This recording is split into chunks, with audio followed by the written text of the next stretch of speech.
उत्कृष्ट आहे. ज्या परिस्थितीत हे नातं निर्माण झालं त्याची तुम्हाला कल्पना आहेच. मला वाटतं आत्ताच आपण कुठल्याही निष्कर्षावर यायला नको. सारंग आणि सावली दोघांनाही थोडासा वेळ द्यायला हवा.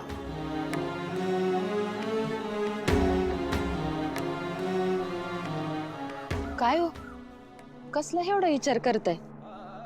साहूची काळजी वाटत्या. जावई बापूंनी साहूला नाही स्वीकारलं तर तिचं काय होईल हाच विचार सारखा मनात येतोया. आओ, कशाला एवढी काळजी करता बरं? आपली कासनी त्या इट्टलाला. आणि सप्ताच्या दिवशी बघितलं ना तुम्ही? खरं सांगू का, ते पाहिल्यापासून ना माझं मनच हरकल्यासारखं झालंय बाई.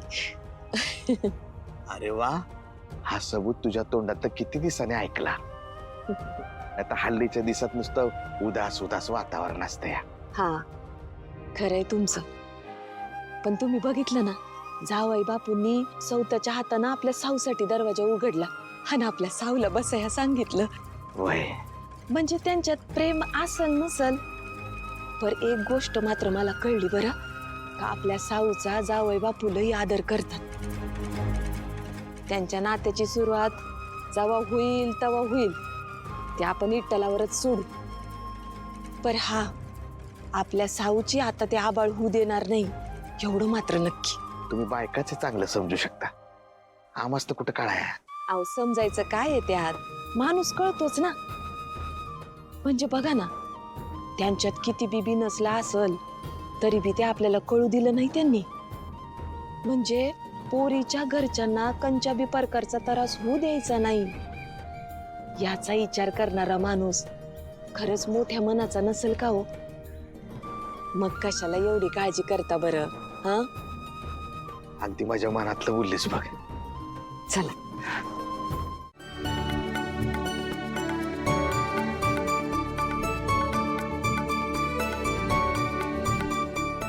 कोणासाठी एवढी तयारी चालू आहे? सध्या कोण आहे आपल्या सगळ्यात जवळचं? आपली लेक. मग त्याच आपल्या लेकीची पहिली संक्रांत आहे. अहो, सारंगला वाण द्यायला हवं. मकर संक्रांती ते रथसप्तमी ते विवण करतात. तिलोत्तमा काही करणार नाही, आपण करायला हवं. पण आजूबाजूची एकूण परिस्थिती बघता, परिस्थिती कशीही असली तरी आजपर्यंत आपण मार्ग शोधून काढलाच आहे. आणि मला खात्री आहे तुम्ही काही ना काहीतरी छान मार्ग शोधून काढालच. या भैरवी वजन एक कारण नसताना सगळ्यां. पण मला खात्री आहे तुम्ही सावलीला नक्कीच प्रेमाने समजावून सांगाल. आणि बापाचं प्रेम बघून सावलीचा राग कुठल्या कुठे पळून जाईल.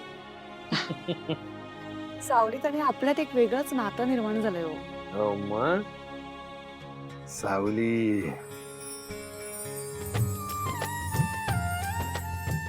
हो, सौभाग्यवती. असं काय बघताय? इतक्या वर्षांनी तुमच्या चेहऱ्यावर निखळ आनंद बघते. हा, त्याचं कारण सुद्धा नितळ झऱ्यासारखी असलेली माझी लेकच आहे. लेकीच्या सुखापलीकडे काय हवं असतं अजून बापाला? कसं सॉरी म्हणू मी सावलीला? म्हणजे इतक्या लोकांना मी सॉरी म्हटलंय, ते अवघड गेलंच नाही मला कधीच. सावलीला सॉरी म्हणणं एवढं कसं काय अवघड जाऊ शकतं? काय करू मी? वहिनी, काय करेक्ट वेळेला आली असतो. इकडे इकडे इकडे इकडे बस. इकडे अरे, पटकन बस. मला तुझ्या मदतीची गरज आहे. माझी मदत कशासाठी? तुझ्या आवडत्या व्यक्तीला मला सॉरी म्हणायचं. सावलीला सॉरी म्हणायचंय? कसं ना, आवडत्या व्यक्तीला म्हटल्यावर लगेच सावलीचं नाव आठवलं तुला? नाही अरे, तसं काही नाहीये. ते सोहम आणि बबलू.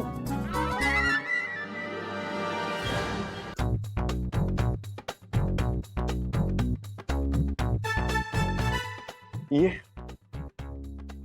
ये ये.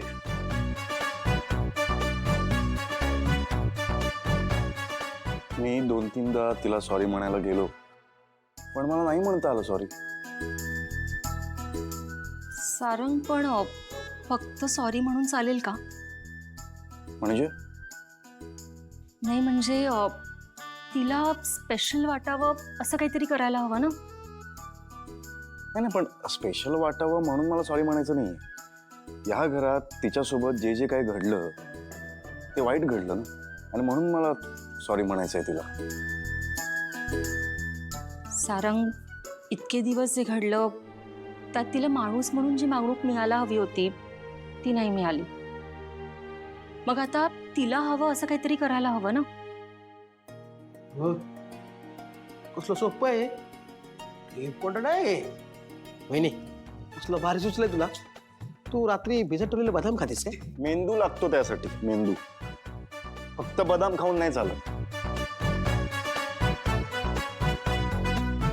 मी इतके दिवस तिचा त्रास, तिचं दुःख खूप जवळून बघितलंय. या घरात आल्यापासून मी तिला बघते. सारंग, तिचं जगणं आहे ना खूप वेगळं आहे रे. खूप वेगळी मुलगी आहे ती, इतर मुलींसारखी नाही आहे. असं समज ती खूप स्पेशल आहे आणि म्हणून तिला सॉरी म्हणण्यासाठी काहीतरी वेगळं करायला हवं. तिच्या कलाने विचार करायला हवा. तिच्या कलाने विचार करायला हवा. म्हणजे